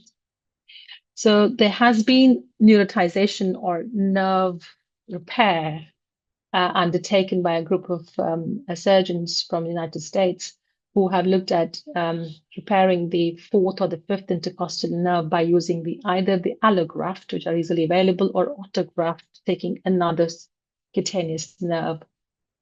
And they have reported good short-term outcomes at median follow-up of 9 months and said preservation of high degree of nipple sensation and no paresthesias or neuroma formation. And the same group then reported that they followed up the return of the sensations over a period of a year, and they said it took about a year in this group of patients to return to sort of 75% of the preoperative level of sensations, with very, very good results. However, we don't have the long-term data because we know that the things like neuromas and things can potentially present themselves later in life, later in this, beyond 1 year. So I think, but the initial results are definitely very encouraging, but it does involve quite a significant amount of resource implication if we were to take this on a routine practice in our daily care. So just to mention about the post-mastectomy syndrome, as I said before, often the nerves can be a point of an issue in terms of the neuropraxia or neuroma formation, resulting in chronic pain, and that has been reported quite widely after mastectomy. And there are different nerves can cause it. There are lots of plethora of sensory nerves around the breast, but it's intercostal brachial nerve neuralgia is a recognized entity, particularly when you're taking axillary surgery through the mastectomy scars. And the causation is multifactorial, apart from the direct nerve injury or neuroma formation, but other factors, such as the psychological factors, anxiety levels, have also been contributory. And various treatment therapies have been advised, but I think the most important thing is acknowledging the possibility of chronic pain, so patients are aware and they report back. And then various therapies can be used, including physical therapies, because if it's a scar entrapment, a scar release therapies, and also if it is simple analgesias. I think, which I find particularly useful in my practice, is local injection of steroid. If you can map a trigger point, then local steroid injection is really helpful. And if things fail, only then you'd undertake surgical intervention, provided you think nerve entrapment is potentially the cause of this discomfort. That's all for me, and I'm going to plug the course, the Oxford Oncoplastic Breast Surgery course that I undertake every year in Oxford, the beautiful city of Oxford. The next one is in January 2025. You're very welcome to travel to England. Thank you very much. That's all for me. Thank you, Dr. Pankaj. That was a great and very crisp, talk on neural anatomy. We all know that we always say that it is important to preserve the nerves during breast surgery, but you know that it is easier said than done. So, could you share a few tips and tricks as for the budding surgeons as to how to handle these nerves, and what are the precautions which you take, particularly when it comes to use of diathermy, or do you handle that area any way differently? So could you share your tips for the surgeons here? Absolutely. Thank you, Fashali, for making that comment. I mean, when we were growing up, we were given that you should take painstaking methods to preserve every sensory nerve, and often you probably end up injuring the nerve more than the preserving. I think we either preserve it and don't go near it with diathermy. Sharp dissections are always more helpful. And if it is taking unusually long to preserve a nerve, then probably it's not worth it. Then if it's a sensory nerve, it's probably best to cut and take a segment out, because that will be better than giving somebody a new paresthesia or an increased sensation, which is unpleasant. So that would be sort of my suggestion, to say is keep it a sharp injury. Don't worry if it is you've ended up cutting the sensory nerve, but particularly intercostal brachial nerve, because I've seen trainees spending hours in the clearance to preserve that nerve, and actually it's often counterproductive. So you use sharp scissors to cut if you need to cut that? Yes, definitely. Okay, Definitely. do Don't that. clip the nerves. Okay, and if you have accidentally clipped a nerve thinking it's a blood vessel, you can always remove the clip. Okay, and then if you're cutting it, cut it sharp. Don't diathermize it. And if it isn't likely to be near the scar, or you think you're going to get it, it can get entangled in the scarring tissue, cut a segment out so that it doesn't grow back and causes problems later on. Right. Dr. Goyal, is there any question for Dr. Roy? Yeah. Dr. Roy, say we have a pre-operative or just at the end of surgery infiltrations for analgesia.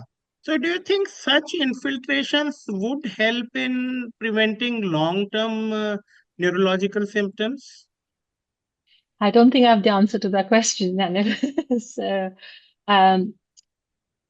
we infiltrate regularly and before or after, depending Okay. on individual surgeon's practice. But that's done more around the perioperative analgesia. Okay. I don't have any understanding exactly how that would help with the long-term pain relief. And I logically doesn't sound it would be helpful, but I don't have personal understanding or knowledge or experience to say it helps. It certainly helps the short-term perioperative analgesia. Yeah. Is there any question in the QA box for Dr. Roy?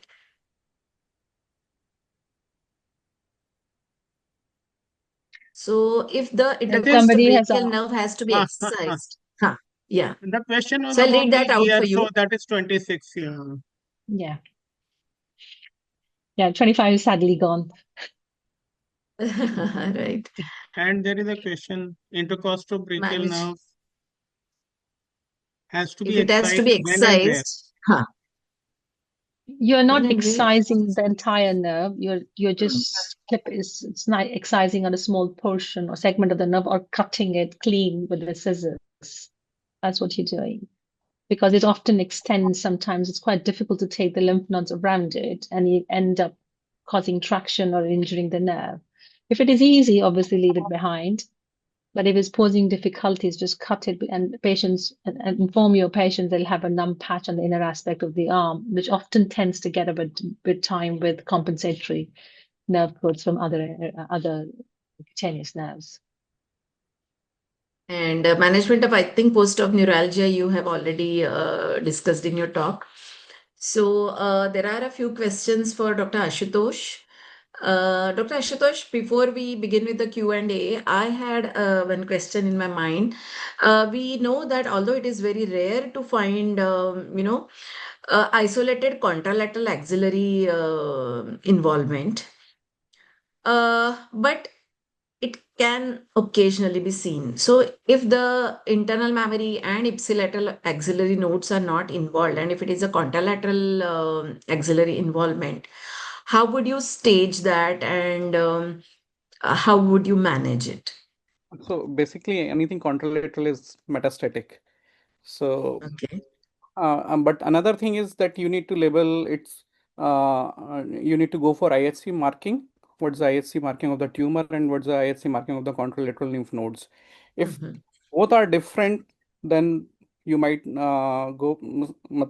think of another primary in the contralateral breast, and you can go for the assessment of the history of the patient, whether some familial history or something. So if same IHC, same thing, then it's metastatic disease, then I think we need to go with the management as we go for the metastatic one. Right. And Dr. DG Vijay had asked in the chat box that do you routinely advise PET scan for inner quadrant tumors? Because as we know that the drainage to internal mammary nodes is quite, frequent if the lesions are situated in the medial aspect. So do you routinely advocate use of PET scans? So, Ashutosh, before you answer that, I think in some of our older patients, we've had this problem of the internal mammary node eroding the sternum and getting adherent to the sternum and causing a big bulge in that area. So, how would you look at it in view of the modern imaging? along with breast cancer. Yeah. Okay. So basically, as a routine, what we have started for any node, clinical node positive disease, axilla or something, T2 and one tumor, we are going for PET scan, and we are seeing No, for EBC node negative, but inner quadrant. in inner quadrant. Usually we are not going for PET scan, but if there any suspicion, if there is infiltration of skin or it's very close to external border, very tight jam-packed space, then definitely for the assessment of the posterior chest wall, we are going for scanning. So whether to go for CT scan, we prefer to go for PET scan. Yeah. And continuing And with what Dr. Vaishali said, I think you would also probably treat it as an oligometastatic disease with a curative intent if the patient has a contralateral axillary node, and do local treatment on the ipsilateral side and an axillary dissection on the contralateral side. Yes. OMBC. Agree. Okay, okay. Yeah, thank so you. when it is internal mammary alone positive and the axilla, ipsilateral axilla is clinically and even pathologically negative, so we routinely do neoadjuvant treatment here, right? So after neoadjuvant treatment is over, when you are planning surgery for such a patient, would you do sentinel node biopsy in this situation? Usually, whenever there is negative SLNV, whenever there is N0 axilla, we go for sentinel lymph node biopsy.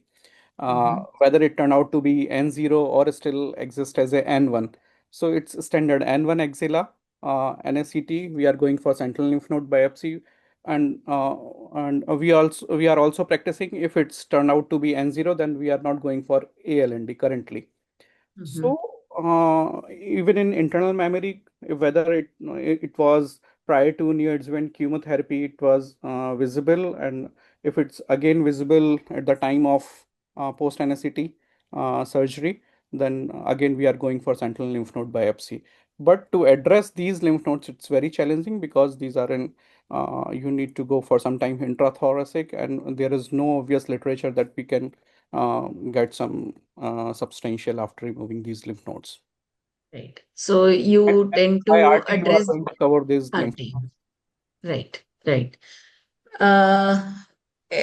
Let us move on to the questions in the chat box.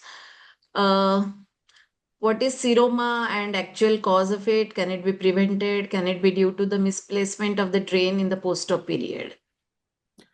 So there are a number of reasons for the seroma formation. Basically, one is the pocket. If you are leaving a lot of dead space, then there are high chances of the fluid collections.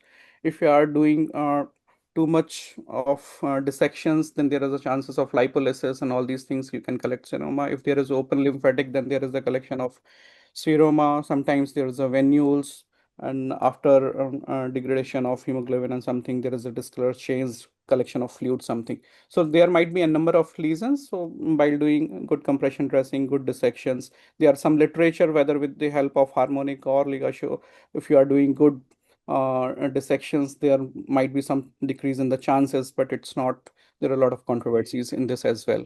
So if you are placing a drain correctly, then and losing less dead space, that there are the less chances of having the seroma problem. Then the next question is, what is the role of I would massage just, during? Yeah. Yes. Yes, I just Dr. want to Kapoor. add, I just want to add that we have actually changed our practice in after simple mastectomies by using fibrinogen tissue glue, by spraying that in the cavity, so we don't put any drains in, and our seroma rates have reduced quite significantly. Which is the same. This is the same sister kind of product as Tacil, which the liver surgeons use to hemostasis on the liver. Artis is a sort of slow setting product of fibrinogen glue, and it Okay. has transformed our practice actually. I haven't used a drain for the last 12, 13 years now. Okay. So, We practice the same in Dr. Roy, final lymph node dissection, but our result was there was no significant difference, and we published the same. So there might be change. And that, yeah, you're right. And we're using it for clearance as well and not putting drains in. You do get seromas, but again, the number of aspirations required are significantly less. And therefore the aftercare burden on the hospitals has significantly reduced in our practice. Dr. Roy, you're using the glue only for axillary dissections or you're using it after sentinel biopsies also? No, just for dissections, just for Just for axillary dissection. dissection and for the simple mastectomies. Okay. The difficult group that's difficult to manage is, which is probably what Ashutosh was trying to say, is the mastectomy plus clearance group. They are the ones the most difficult to manage. You do whatever you like. Seroma is just comes back with a vengeance. And the glue is applied to the whole chest wall and axilla or only to the axilla? Or... So it depends. If it is a separate cavity, if you're doing it, for example, if you're doing a reconstruction and a clearance of a separate incision in the axilla, it goes into the axilla alone. But if you're doing a mastectomy and clearance or mastectomy alone, then it goes into the cavity and into the axilla, depending on the surgery. They come as a spray. So you use it as a pressurized spray in a syringe. Yes. And you just spray it. You just need 3 or 4 mils to spray over the whole mastectomy cavity, and then put some pressure on it. Helps the flaps to stick down. And so, yeah, we've stopped putting drains in, and most of these procedures are being done as day cases in our institutions. Okay. So moving on, the role of massage during sentinel node biopsy. How do you do it or avoid it in your practice? Yeah, so basically there is literature about the massaging, because earlier we were using methylene blue dye, isosulfan blue. So these are the heavy compounds, and sometimes sometimes it's difficult that these compounds propagate properly through these subcutaneous lymphatic channels. So you need to assist all these compounds to move towards the axilla.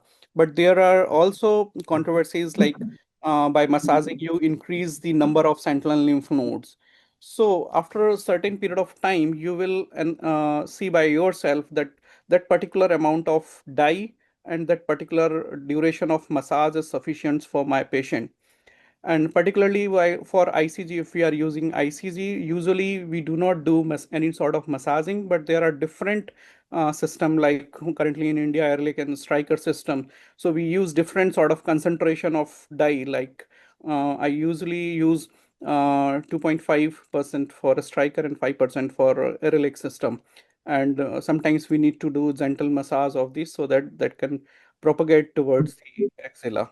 So it's individual practice, but most of the time it's standard 10 minutes of 5 to 10 minutes of massaging and injecting of dye in 2 sides. If you are doing methylene blue 3 or 12 o'clock position, and 5 to 10 minutes of massaging.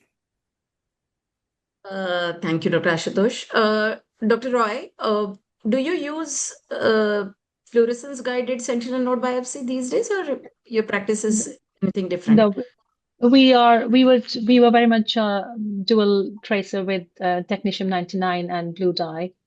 Okay. We've just switched. A lot of our centers, including ours, is switching to Mac Trace because of the ease of doing it. ICG is absolutely reasonable to use, but it requires a different system for capturing the images. And I think it's now being used more frequently for gynecological procedures and in UK. So there's slight different practice, but I know I don't have personal experience, so I can't really share any.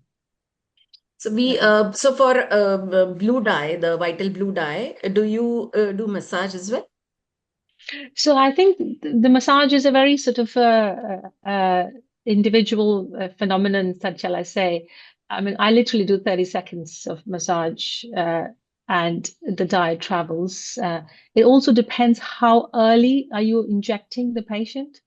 And if you are injecting literally 10 minutes before, you might be doing the massage a little bit longer. But if you're doing it half an hour or for like 45 minutes before, you probably need to less. It's a time required. If you're doing it for mastectomy, you'll have more time for the dye to travel to the lymph nodes. If you're going first sentinel node or first wide local, those things all have a role to play. It's helpful to do a little bit to allow the sort of things to start moving. But I must say that I don't do it for very long. And I haven't regretted doing that. Yeah. So thanks, Dr. Roy. May I just ask one Yes. question, both Dr. Ashutosh and Dr. Roy, about repeat sentinel node biopsies, what is the experience and any technical tips? So we tend to do it, and when we have recurrent cancer, somebody who's had it before, whether they have radiotherapy or not. The only places we don't tend to do it if it is in post-mastectomy recurrence, unless there is an need to go into the axilla, we don't go back into the axilla. So if there's a residual breast tissue from before and there's a post-radiotherapy, we do try it, but patients who've had upper outer quadrant tumors, we know the failure rates are significantly high, and we tend to use dual tracers so that sometimes one works better than the other. And we tend to inject in the areola, but some of my colleagues sometimes also add peritumor to help to see if that would improve the uptake in the axilla. But you can always do that because by the time patient comes to the table, they would have had the radioactive injection. So you can have a look, map the radioactive injection with the, and then if there isn't any activity in the axilla, then you probably will have a little bit, maybe dual injection of the blue dye peritumor and in the areola to see if you can get a better uptake.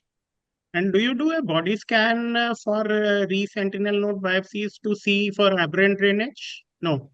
We don't. Okay. We don't have that. We don't have that facility or resources to do that. And I think, and most of these recurrent cancers would have had whole body scanning of some sort and to stage the patient. So if there was any element of internal mammary lymph nodes, you would have seen them on the scans. Yeah. Ashutosh. Yeah. So for So I had one question in my mind. Just Yeah, wanted yeah. Please go Ashutosh ahead, also sir. to share. yeah, so for all Yeah. these recurrent tumor, if there is large circumareolar incisions towards the upper outer quadrant, or there is a large incision in upper outer quadrant, then sometimes may avoid sentinel lymph node biopsies. There are the chances of 30% false negative rate in those situations. Otherwise, in other quadrants, we can do easily repeat sentinel lymph node biopsy. What about those patients who have undergone previous cosmetic reduction? Is sentinel node biopsy successful in those patients? Because they have undergone a lot of remodeling and parenchymal mobilization. So, although we don't see such patients very often, but I'm sure you must be seeing such patients in the UK. So, any I mean, again, I don't treat them any different, and because there's usually it's many years before, and there's some kind of a compensatory development of the reattachment or redevelopment of the various vascular and lymphatic plexuses. So we treat them like any other patients, and I don't think any of the lymph node identification is any different in those situations.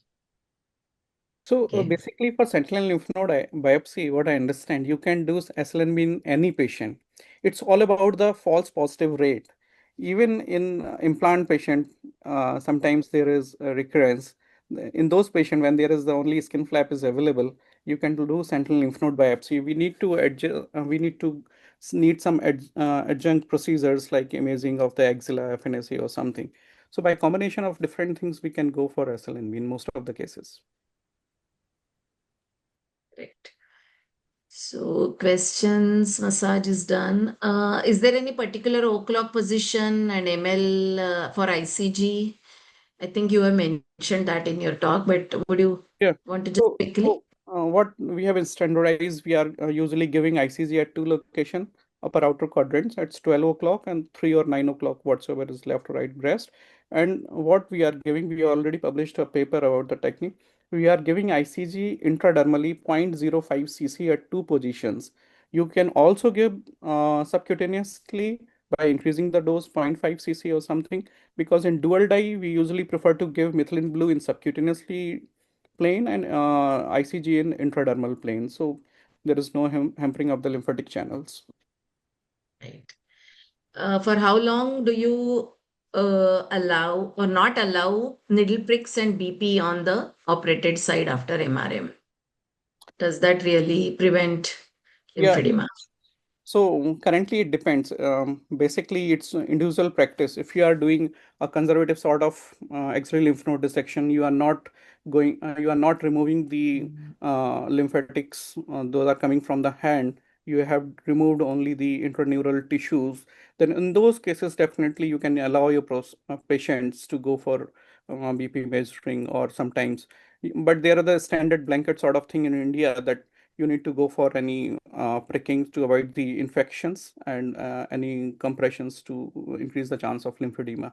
So it's a bit of subjective, but in extensive axillary dissections, definitely it should be avoided. But in SLNVs or limited axillary dissection, definitely we can allow for BP measuring and all these things.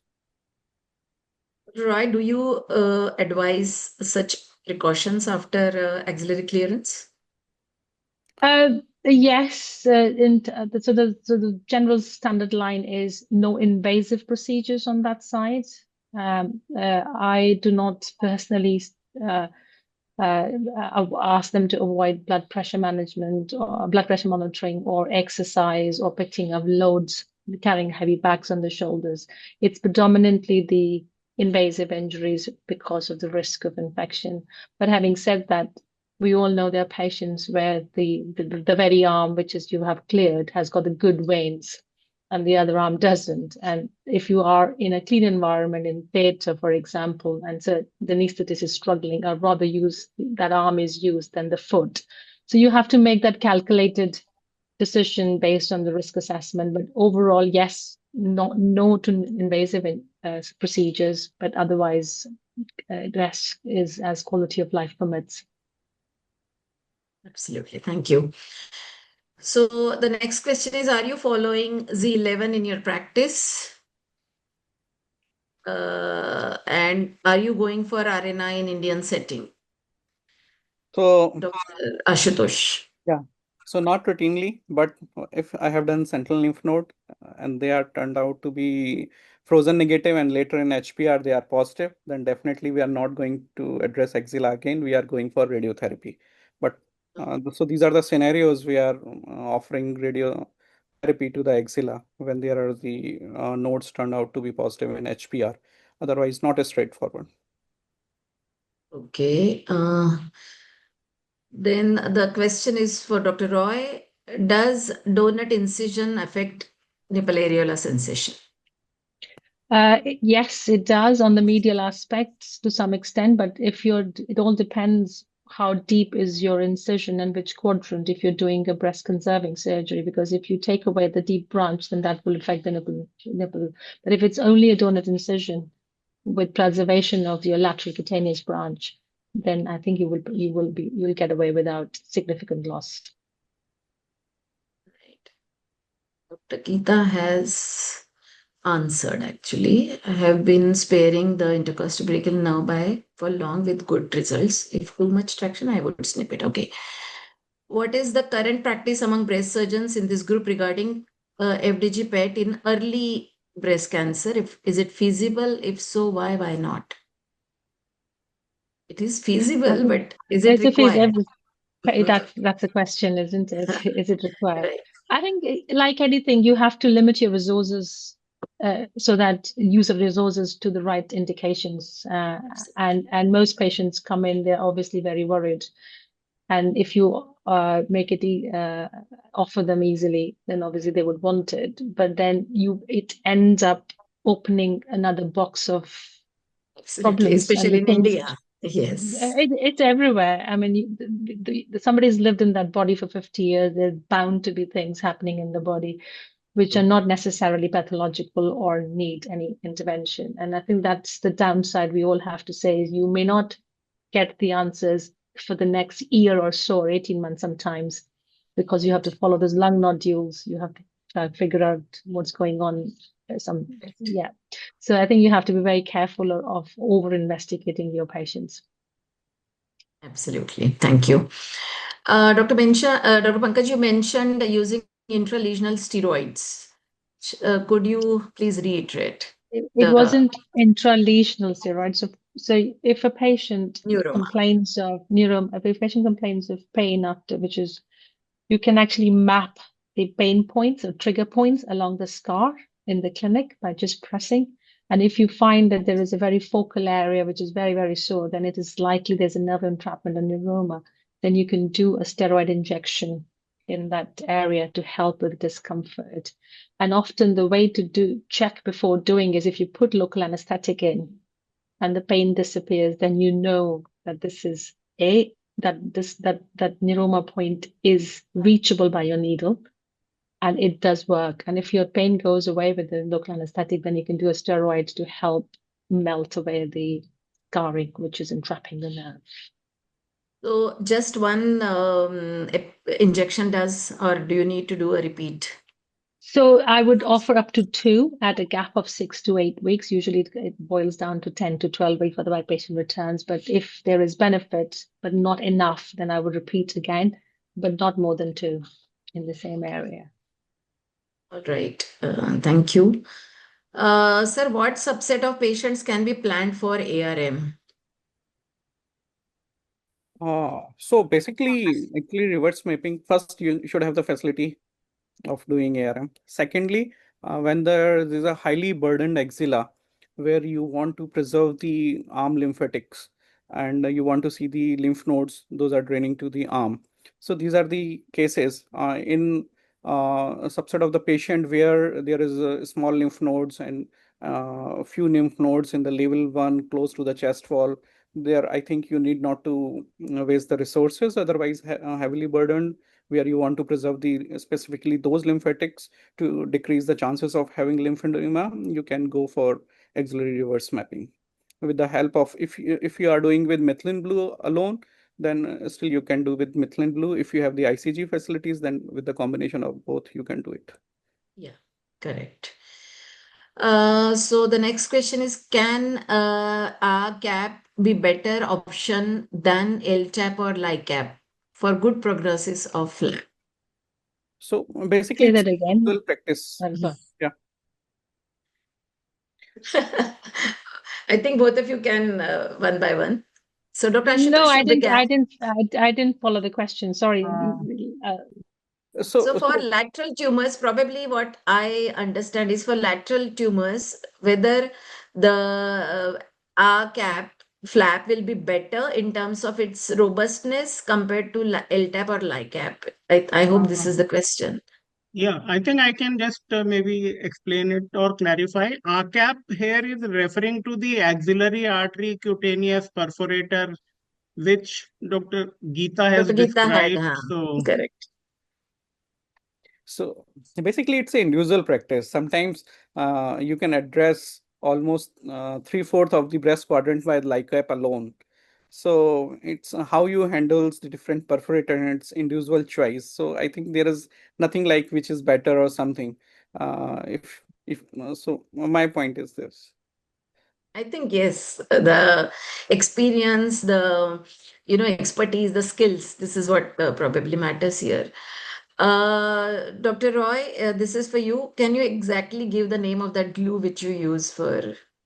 It's called it's the trade name is Artis, ARTISS. Artis. Okay. Artis. Okay. It's Baxter's. It's produced by Baxter. Okay.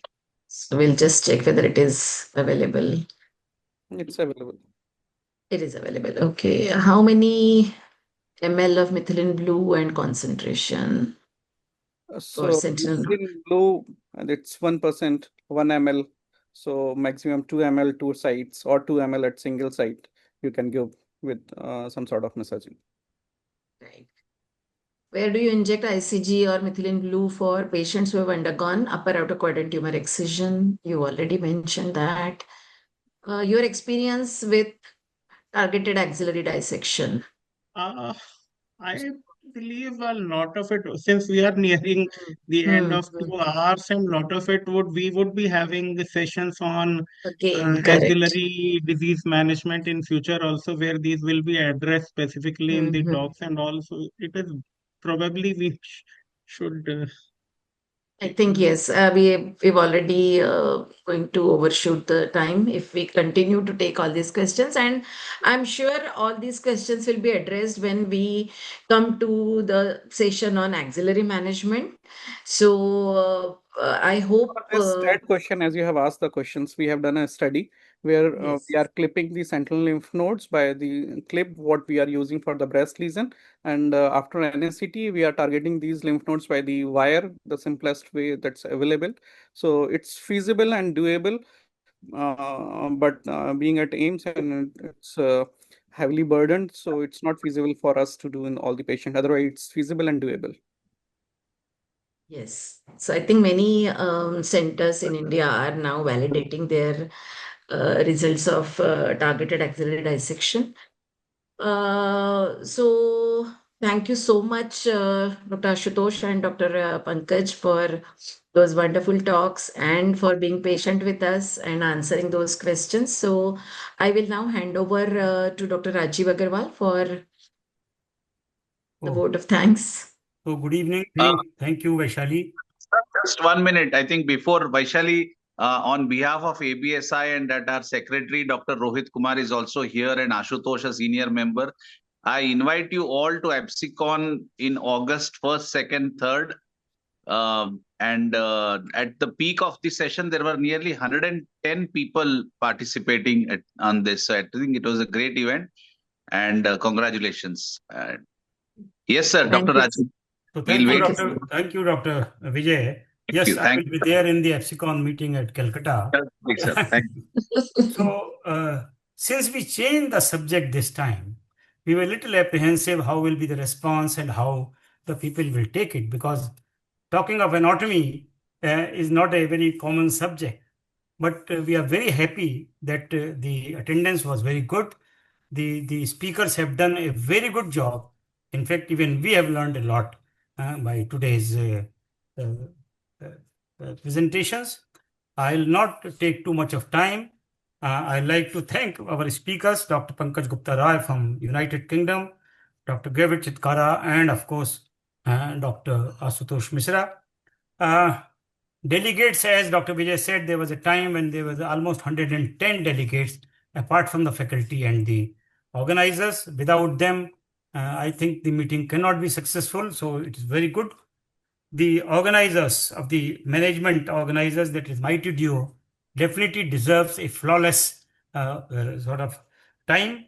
And I will be failing in my duty if I do not thank my younger colleagues, Dr. Vaishali, who is not so young, and Dr. Prakshi, Dr. Safalta, and Dr. Rohit, who are the backbones of this organizing now. They have taken over virtually a lot of hard work and a lot of communication for organizing this. They deserve a special thank. I will like to announce that our next seminar is going to be on July 25th, Friday, same time. And this time we will be having seminar on imaging in breast cancer, where a dedicated breast radiologist in various topics will be talking, probably on ultrasound, mammography, MRI, and the evolution of BI-RADS system in breast imaging. Thank you very much and good night.